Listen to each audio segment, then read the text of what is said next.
Hello mga mare, kung expired. Charot lang.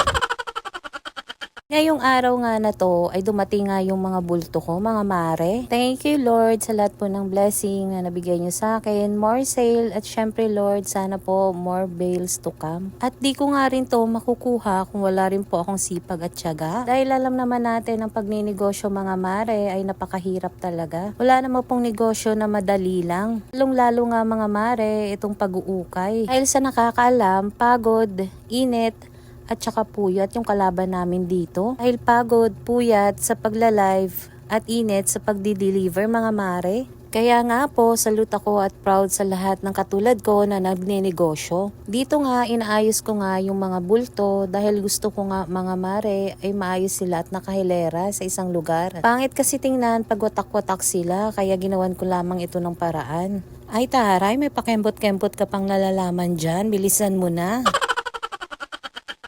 Habang nagliligpit nga ako dyan mga mare, ay sinabayan ko na nga rin ito ng pagsasaing. Para nga din walang masayang na oras, di ba mga mare?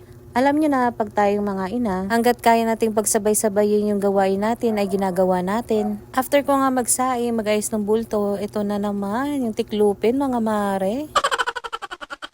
Sana naman merong washing machine. Pagkatapos mo nga mag-washing, mag-dryer, ay lalabas na lang yung mga damit mga mare na nakatiklop na. Walang ganun, di ba?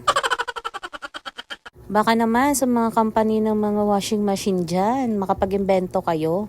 Charot lang.